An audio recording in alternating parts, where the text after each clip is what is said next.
Hello, guys and girls. Good morning, good afternoon, good evening. Whoever is watching this video, I'm very happy to be here to talk with you about online gaming and esports. Online gaming is a whole industry, which is a whole branch of the market with many activities, and esports are a specific part of this industry.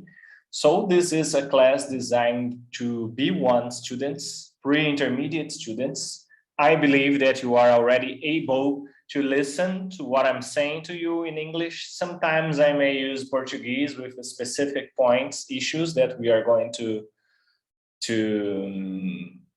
approach here during the class, but I'm very confident that the students that are watching this video are perfectly able to understand me very well. And if you are not, please call me for some help and we are going to improve up to the level we were able to do it. So I'm going to share my screen with you now so that we can have an overview of our lesson 1.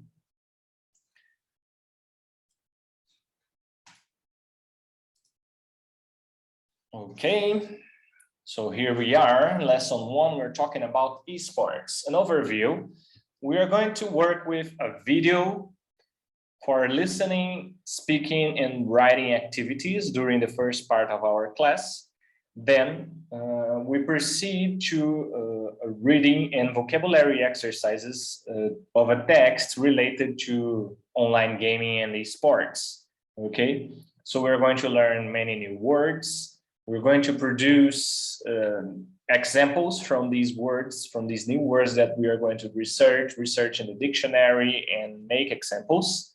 We're going to produce a thesaurus from these examples. I'm going to explain you what a thesaurus is, and then we'll proceed to a grammar focus exercise where you are going to learn some specific issues of grammar that are important in the text we're reading, so that after that we will be able to write a composition and we'll have inputs for a conversation class face-to-face in a presential class or an online class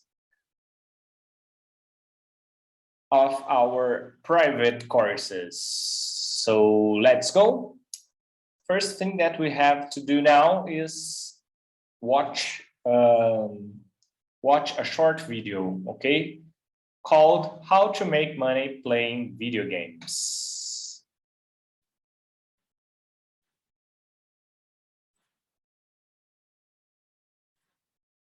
Okay, so before we proceed to the video, I'd like to talk a little bit more about how gaming was in my teenage life.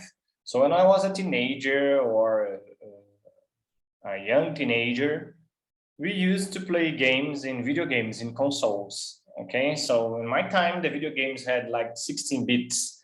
I used to have a Mega Drive and I really loved some games like Sonic or the Streets of Rage, Mortal Kombat, Street Fighter, things like that. And then after some time, things started evolving and we started having games and gameplay activity in the computers. Yeah, the games that I liked the most were strategy games and role-playing games such as Warcraft, Warcraft 2, Diablo, Diablo 2. I really loved these games. And after some time, we started playing shooting games. Yeah, it was by the 2000s that my friends and I started playing Counter-Strike and Quake 2 Arena, for example. There was a game that I really enjoyed very much called Return to Castle Wolfenstein.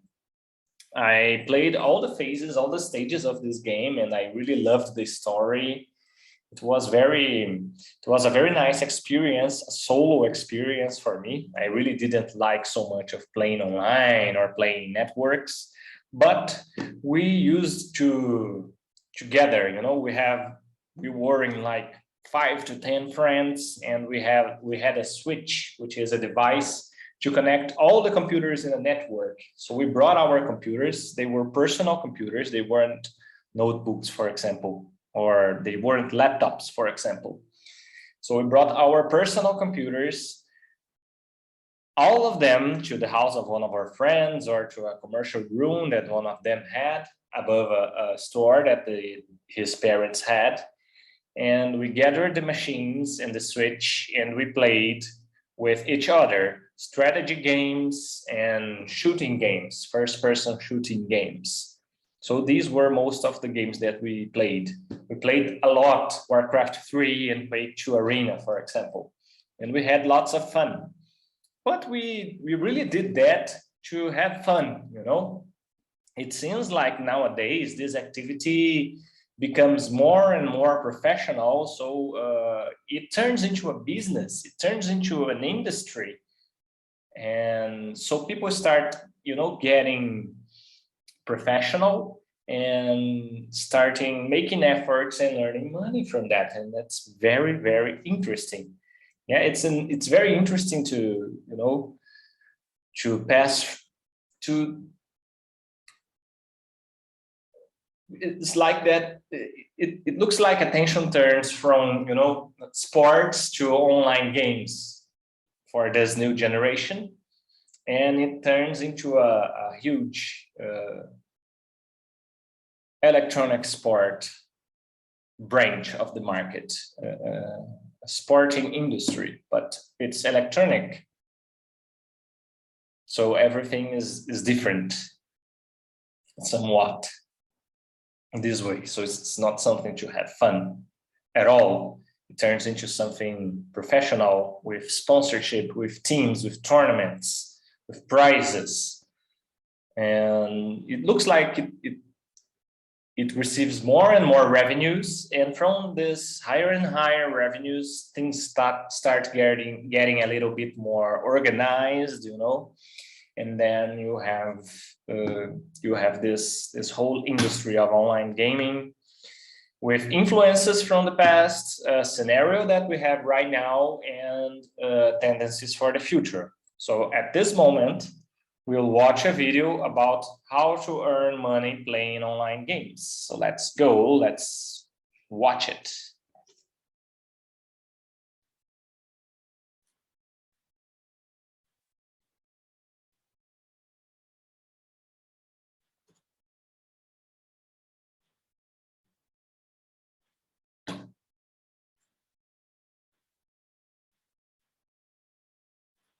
Gamers have spent $135 billion on games in 2018. But it isn't just the big name gaming companies that are making a ton of cash, it's the gamers too.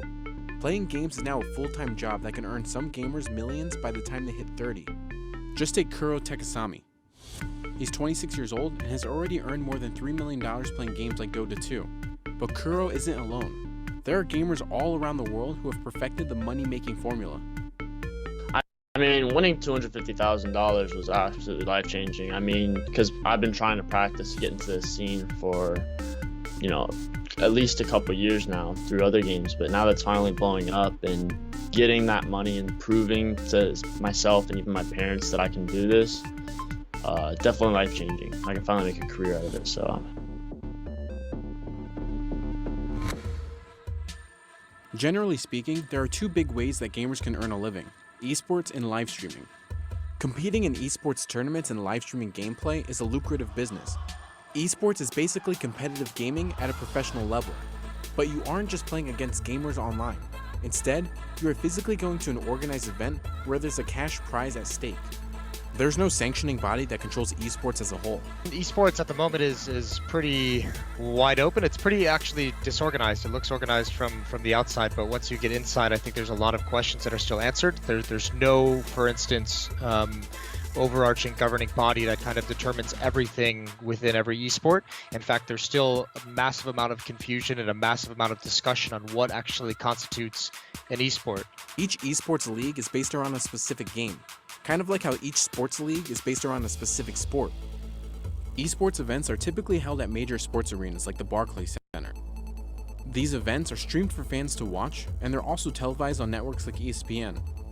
It's a mixture of, it almost feels a little bit like a music festival, where there's the main stage with the main competition and thousands of people in their seats. But if you're not necessarily interested in the game that's going on, there's activities set up all around the concourse. In 2017, esports generated $655 million globally. And by 2021, it's on pace to make $1.6 billion. Nowadays, an esports company's value actually rivals that of professional sports.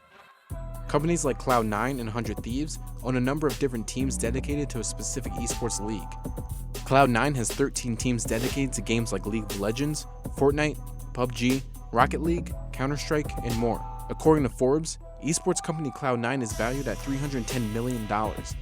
That's more than Major League Soccer's Seattle Sounders, which values at $295 million. Like any other sport, esports companies offer their players salaried contracts for a specific term. Teams can even trade their players to other teams. So what's a typical gamer salary?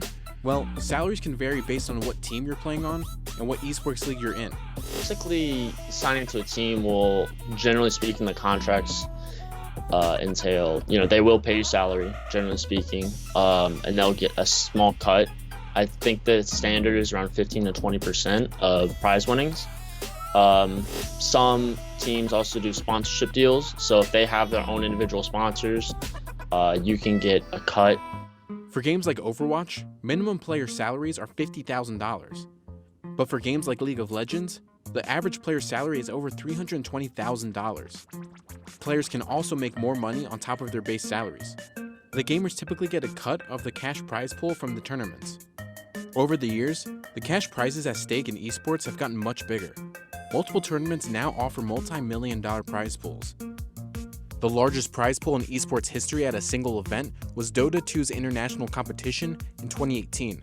That had a total prize pool of $25.5 million. First place took home $11.2 million, and second place got $4 million. Within Counter-Strike, as far as I know, the majority of the professional teams get the majority of the prize pool, where in the past, the organization got the larger chunk of it to kind of recoup expenses.